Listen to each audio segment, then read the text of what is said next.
Bienvenido a este nuevo capítulo o edición de La Mesa. Invitado de hoy, Tomás Izquierdo, economista, gerente general socio de la consultora Géminis. Tomás, muchas gracias por estar acá. Gracias a ustedes por la invitación, un gusto. Sí, Tomás, su socio, colega Alejandro Fernández ha estado acá en el programa. Para que nos siguen, nuestros asiduos lectores, nosotros mensualmente publicamos algunas de las columnas de opinión de un informe mensual que ustedes hacen para sus clientes. Y no lo digo porque tú estás acá, pero el hecho de que lo publicamos, muy buenos, uno puede estar de acuerdo o no de acuerdo, pero muy bien razonados, muy bien escritos, sobre todo viniendo de economistas, y siempre tienen mucha reacción y son muy leídos. Así que bueno, primero te felicito por eso. Muchas gracias, Julián. Empezamos por uno que escribieron en el de mayo, que hablan de un tema que está ahora, que esta semana agarró mucho vuelo, que es el tema del rol de la política en el ciclo económico. Algo que no solo se está dando en Chile, pero en el mundo.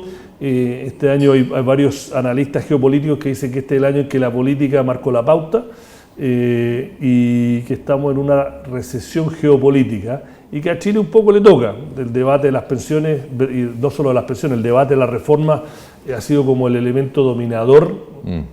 Cuánto influyeron en la desaceleración, y ahora estamos en un periodo eleccionario que, aunque las encuestas dicen una cosa, está todo muy líquido, como lo dijeron ustedes en ese editorial.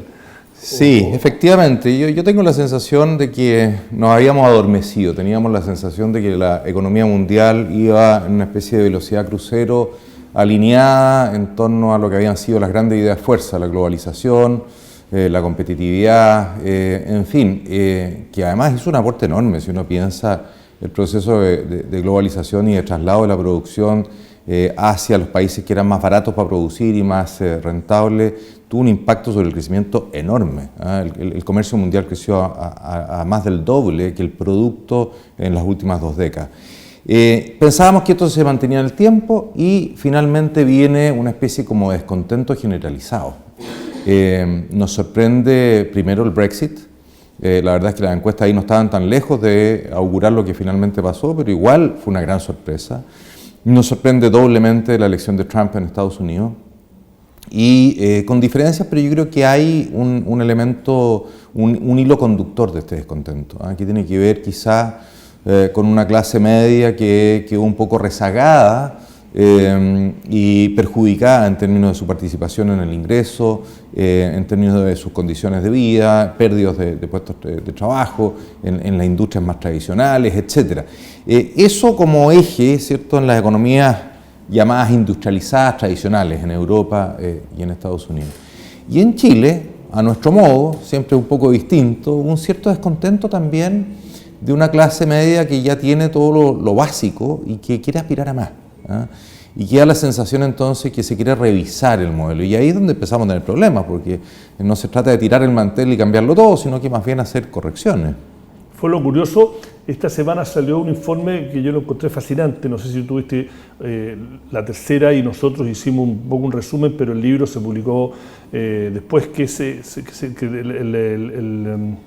de la Nación Unida, PNUD, ¿no? Sí, sí. Que habla de la desigualdad. Sí. Y el estudio es muy bueno porque habla que efectivamente el modelo, este tan cuestionado modelo, tuvo mucho éxito en reducir en forma bastante dramática no solo la pobreza, pero también la brecha de desigualdad, pero que se llegó a un tope porque en Chile tenemos un problema que el problema no es tanto en la desigualdad económica, ya lo reconoce el estudio, sino que la desigualdad social y la percepción de esta clase media a la cual tú te refieres, de que a pesar de sus logros, entre comillas, económicos, que ahora, bueno, tienen un hijo en la universidad y, bueno, ellos tienen un trabajo con ISAPRE, con AFP, ellos se sienten que son maltratados, de que son ninguneados, y que eso es muy difícil hacerlo con políticas públicas, porque son cosas de que son como un poco está en el ADN de cada sociedad o cada cultura.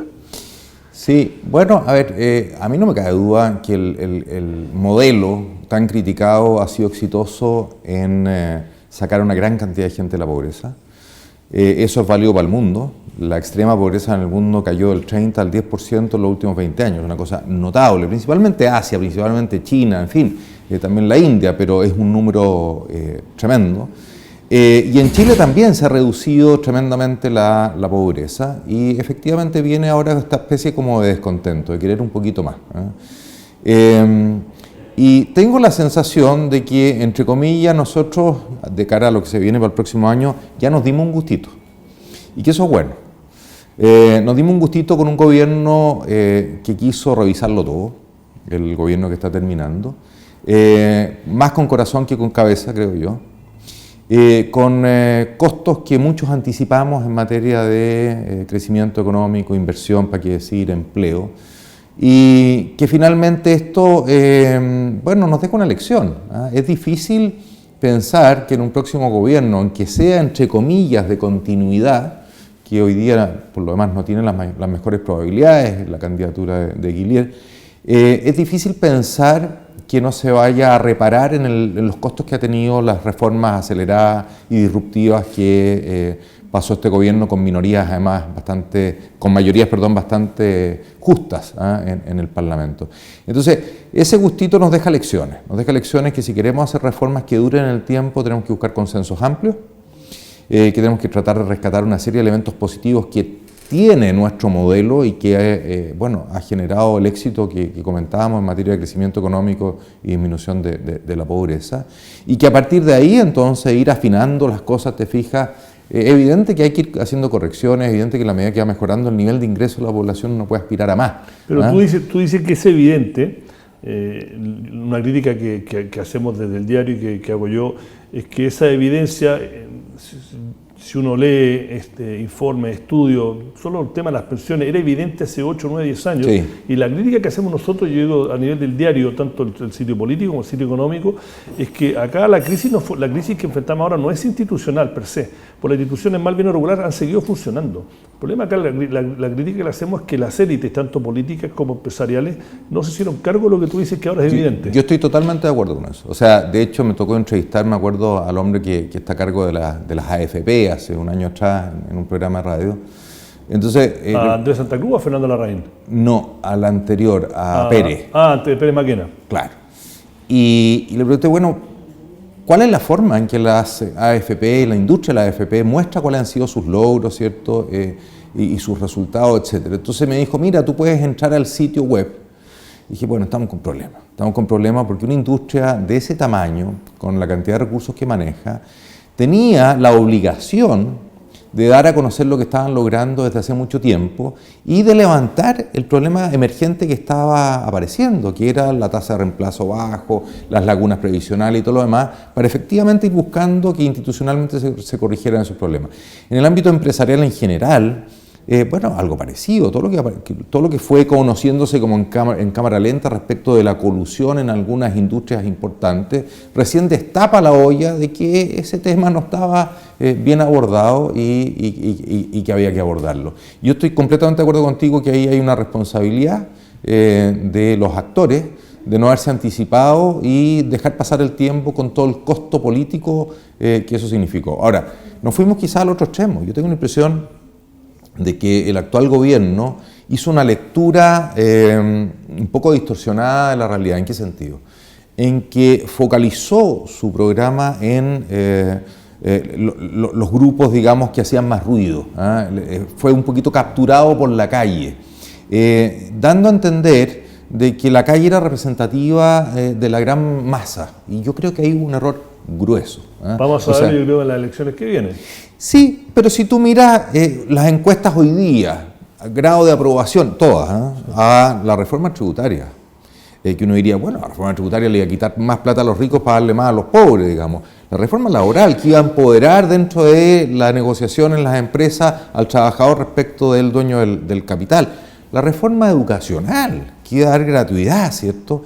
Bueno, hoy día tienen amplio rechazo. Pero ¿sabes una cosa? Y lo comentamos en este programa hace un par de semanas, no me acuerdo con quién, que una cosa que las encuestas, por lo menos, ni la del CEP, ni Adimar, ni la CADEM, que son como las tres que marcan un poco la pauta, más allá de los cuestionamientos de la metodología, etcétera, es que ese rechazo, porque hay un porcentaje de ese rechazo que dice, no, lo que dice que fue poco. Claro, hay un porcentaje que te dice, no, la presidenta nuevamente fue capturada por el empresariado que le puso presión.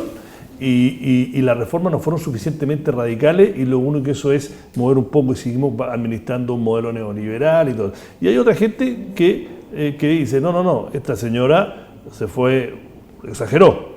Entonces, no sabemos si es el 75-80% que rechaza o el 70%, se me olvidó, pero es bastante... Sí, 2/3 fácilmente, sí. ¿No? Vamos a ver porque si el Frente Amplio, ya sea Beatriz Sánchez o Alberto Mayol, le ganan a Guille, lo que te va a decir de que la presión viene por ese lado. Y vamos a ver cuánta gente del centro, de la centroizquierda, va a decir, bueno, esto no soy yo, me voy... Yo estoy totalmente de acuerdo con tu tesis, digamos, de que están las dos cosas. Hay algunos que encuentran que el gobierno se quedó corto y otros que se pasó de largo. Claro, exacto. Ahora, yo rescato lo que fue la tesis de Tironi hace, no sé, ya 3 años atrás, con un artículo en que él hacía una especie de radiografía de lo que era la clase media emergente en el caso de la Florida o Puente Alto. De acuerdo. Y hablaba de esta familia que había logrado ahora, llevar a su hijo a un colegio particular subvencionado, haciendo un aporte, pero eligiendo el colegio que más les parecía como programa educacional, que tenía ISAPRE, que tenía un autito, en fin, hacía una descripción de una clase media emergente que le había tomado el gusto, que su esfuerzo de los últimos años le había permitido dar un paso, un salto.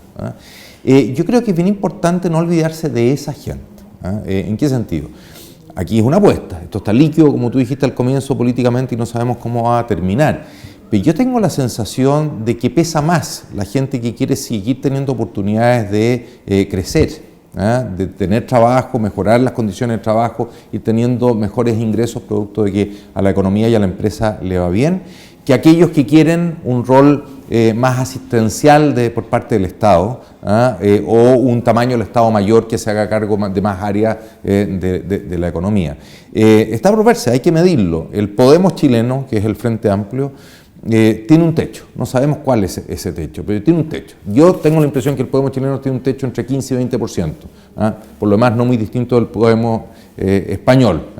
Y que por lo tanto esa gente que siente que se quedó corta el gobierno existe, es importante, hay muchos jóvenes ahí que no vota muchas veces. Claro. Y es donde y el que está siendo más activo, donde está el que le está poniendo energía a esto. Sí. Está haciendo está marcando la pauta hasta cierto punto hacia dónde va el debate. Claro, también porque, sí, pero también porque vienen embestidos como desde afuera. Ellos no están contaminados por la cultura política de este país. Entonces vienen con el corazón inflamado a proponer cómo solucionamos las cosas. A mí lo que me sorprende es que parece que fueran ideas novedosas y es cosa de irse a los años 60 y son más o menos la misma idea, digamos. Pero sí. Ahora, yo creo que el techo está entre 15 y 20. A lo mejor me equivoco rotundamente y el descontento es mucho mayor y Beatriz Sánchez finalmente le gana a Guillier, pero no creo. Mira, hablando de eso, porque bajando la tierra al eleccionario y al mercado y a los actores financieros, a fines del año pasado, noviembre, diciembre, ya la mayoría de los bancos de inversión privados, e incluso algunos de los comentarios mensuales de ustedes, daba prácticamente por hecho que era Piñera Lagos. Piñera Lagos, y ambos son market friendly, amigables al mercado, y la bolsa empezó a subir. Hay otros factores porque la bolsa en Chile ha subido también, es una cosa los mercados, etcétera, pero ha subido 50 y pico % en dólares en el último año, 12 meses. Después cambió muy rápido, febrero, me acuerdo que tanto Morgan Stanley como JP Morgan y otros empezaron Guille Piñera, pero Piñera va a ganar. Y ahora vemos que Beatriz Sánchez entró tarde a la carrera de caballo, pero y Mayol un poco, pero el Frente Amplio no pisando los talones, pero si uno mira la encuesta se le está acercando a Guille y podríamos ver una situación que está muy líquida y yo creo que por eso empezaron diferentes actores del mercado a mirar con un poco de nerviosismo, quizás justificado o no, de lo que se viene. ¿Ustedes cómo ven esa situación? ¿Y qué le dicen a sus clientes, por ejemplo? Que le preguntan. Te soy bien honesto, no hay un ustedes, aquí hay opiniones individuales, muchas veces en estos temas tenemos divergencias, nosotros asesoramos a muchos bancos del sistema financiero, la verdad, y nos vamos rotando con el otro socio macro político que es Alejandro Fernández en nuestras visitas a los bancos, y normalmente tenemos coincidencia, pero no siempre. Alejandro es más pesimista respecto al escenario político futuro que yo, digamos. Le tiene quizás más temor a ese descontento representado por el Frente Amplio y de que efectivamente se mantenga una situación de mucho cambio hacia adelante que va generando un entrampamiento económico y un poco el sino latinoamericano. Yo tengo la sensación de que Chile es un poquito distinto. Yo tengo la sensación de que Chile, no quiero ofender a nadie, pero es distinto a Argentina, por ejemplo, en el sentido de levantar propuestas más populistas o más disruptivas en términos del marco de políticas públicas. Yo tengo la sensación, más aún, de que la principal fortaleza institucional que tiene Chile son sus electores. Yo creo que son los propios electores los que le van a poner freno a experimentos muy disruptivos. Pero esa es mi visión, no hay una sola visión, y tengo que reconocer que si algo ha sucedido en los últimos 2 años a nivel político global ha sido sorpresa. Así que en ningún caso me atrevo a aseverar así con mucha intensidad lo que estoy diciendo. Sigue siendo mi impresión, creo que hay una cierta responsabilidad cívica, una cierta mesura en el ciudadano chileno que hace difícil que se tiente con experimentos populistas o con experimentos muy estatistas que quieran romper con todo lo que se ha hecho con la economía de mercado en los últimos 30 años.